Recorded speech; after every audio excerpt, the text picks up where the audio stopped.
PhD मंत्री कन्हैया लाल अब बैठेंगे जल भवन में। जल भवन में ऑफिस बनाने को लेकर पीएचडी मंत्री ने दौरा किया है। पीएचडी मंत्री ने नई बिल्डिंग में 3-4 कमरों का किया था निरीक्षण और जल भवन में सीई स्पेशल प्रोजेक्ट का ऑफिस मंत्री को आया है पसंद। हालांकि इंजीनियर्स ने एमडी जेजेएम के कक्ष को बताया था मंत्री का कार्यालय, लेकिन पीएचडी मंत्री ने कक्ष को कोने में बताकर कर दिया था रिजेक्ट। तो अब पीएचडी मंत्री के लिए तैयार होगा सीई स्पेशल प्रोजेक्ट का ऑफिस। संभवतया अगले सप्ताह से जल भवन में बैठेंगे पीएचडी मंत्री कन्हैया लाल। अब ऐसे में सीई स्पेशल प्रोजेक्ट के लिए चल रही है नए कक्ष की तलाश।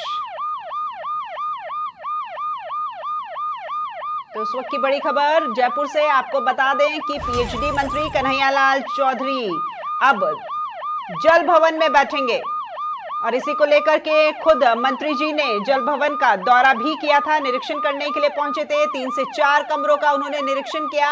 अब जल भवन में सीई स्पेशल प्रोजेक्ट का जो ऑफिस है वो मंत्री जी को पसंद आया है और यही ऑफिस अब मंत्री जी का ऑफिस होगा। हालांकि इंजीनियर्स ने एमडी जेजेएम के कक्ष को मंत्री जी का कार्यालय बताया था, लेकिन पीएचडी मंत्री ने इसे कोने में होना बताकर रिजेक्ट कर दिया।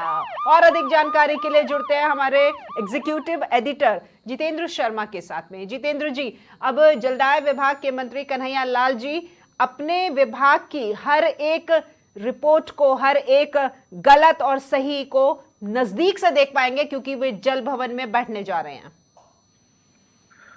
देखिए, बिल्कुल सही कहा राखी आपने कि जल भवन में 2 दिन पहले पीएचडी मंत्री ने दौरा किया था और उन्होंने अपने लिए वहां पर कार्यालय बनाने के को लेकर ये निरीक्षण दौरा किया, जिसमें उन्होंने करीब 3 से 4 नई बिल्डिंग के अंदर 3 से 4 कमरों का निरीक्षण किया। उसमें उन्होंने जो पूर्व में पहले पीएचडी मंत्री किरण माहेश्वरी के लिए कमरा लॉट था उसका भी निरीक्षण किया, जिसमें वर्तमान में अभी एमडी जेजेएम बैठते हैं। उस कमरे को लेकर जब अधिकारियों ने कहा कि पहले पीएचडी मंत्री यहाँ बैठते थे तो उन्होंने कहा कि नहीं, ये कमरा कोने में है और किसी को दिखता नहीं है, आम आदमी की यहाँ अप्रोच होगी या नहीं। उस चीज को लेकर उस कमरे को उन्होंने रिजेक्ट कर दिया। इसके बाद उन्होंने सीईआर के कमरे को देखा और सीईआर के कमरे के बाद उन्होंने सीईएसपी और सीई जेजेएम के कमरों को देखा। उसके बाद उन्होंने फाइनल किया कि सीईएसपी का कमरा मंत्री जी को पसंद आया, पीएचडी मंत्री को, और उन्होंने कहा कि मैं इस कक्ष में बैठूंगा, जल्दी ही इसको तैयार किया जाए। एक और जहां इस चीज को लेकर जलदाय विभाग में जो ठेकेदार हैं और आम जनता है उनमें ये चीज क्लियर रहेगी कि अब आसानी से वो पीएचडी मंत्री के सामने रहेंगे, उन तक अपनी समस्याएं और शिकायतें पहुंचा सकेंगे। दूसरी ओर जलदाय विभाग के अधिकारियों और इंजीनियरों के लिए थोड़ी दुविधा हो गई है, क्योंकि अब तक जो एक तरफ जहां पीएचडी सेक्रेटरी है उनकी भी कार्यालय में निर्धारित टाइम पे आने की और कार्यालय में पूरे समय बैठकर कार्य निपटाने की ये सारी प्रक्रियाओं पे जोर दिया जा रहा है। वहीं अब पीएचडी मंत्री भी उनकी आंखों के सामने रहेंगे, वो जब चाहे जिस कार्यालय में जा सकते हैं। ऐसी स्थिति में अब इंजीनियरों के लिए थोड़ी दुविधा हो गई है कि वो कभी लेट आते थे और जल्दी चले जाते थे।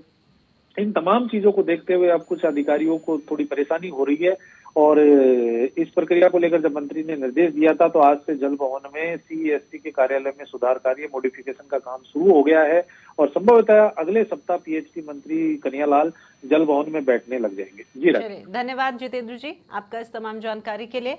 तो जल भवन में सीई स्पेशल प्रोजेक्ट का ऑफिस अब पीएचडी मंत्री कन्हैया लाल चौधरी के लिए तैयार किया जा रहा है। कार्य शुरू हो गया है आज से और संभवतः अगले हफ्ते तक मंत्री जी अब जल भवन में बैठा करेंगे।